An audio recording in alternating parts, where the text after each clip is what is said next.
First at 10 tonight, we are in depth. Tonight, a look at Metro Transit, just how safe is traveling on Metro. You'll recall last month when a Metro driver made headlines for banking the city's top salary, pulling in nearly $160,000 in a year.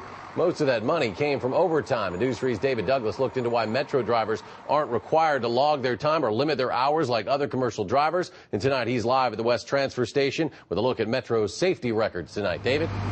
Well, Eric, when you look at the number of Metro routes that there are, obviously there are going to be some accidents. But in the last 5 years, Metro bus drivers had more than 1,100 crashes, numbers that appear to be part of a kind of disturbing trend until you look at last year, 2009, and the reason behind last year's numbers specifically.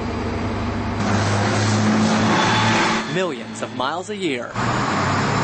Corner after corner, street after street, Metro Transit takes you there. First of all, we're very concerned. Chuck Camp heads Metro. He admits he worries about drivers on the road racking up thousands of hours of overtime. There are labor contract language that allows them to waive a 10-hour off rule. His concerns aren't just about the budget, but passengers on Metro buses. But it is a fair question. Metro is concerned about the safety. For 4 years, starting in 2005, Metro saw its accident numbers rise.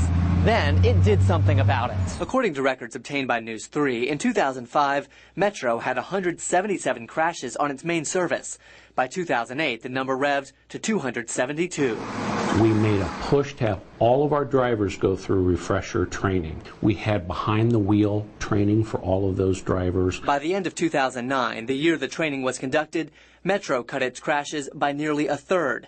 And it should be noted, all those hours of training are part of what cost Metro more in overtime last year. When you pull drivers off the street to go into refresher training, that actually contributed to the overtime. But we really felt we needed to do that. But should Metro drivers be allowed to take on so much overtime? Is it safe for one driver to be on the road 80 hours a week for a year? It is a fair question. Is that the right way to assign overtime? And I will just answer by saying we're in the middle of contract negotiations now. Even more telling is how Metro breaks down its crash stats. It breaks them down into preventable accidents where drivers played some role, chargeable accidents where drivers were clearly responsible, and non-chargeable accidents where drivers weren't responsible at all, someone else was. Well, the biggest number of accidents that were reduced last year were those chargeable accidents, the ones drivers would have been responsible for. And David, I know you asked about driver fatigue as well, correct? Absolutely. Driver fatigue, a big deal. We did a story about that. 80 hours a week behind the wheel of a bus like this, it's going to make you tired. But Metro says they want to look specifically at numbers that have to do with city bus driver fatigue across the country. They're looking to see what kind of numbers might be available if they can get them, and then they'll reevaluate from there.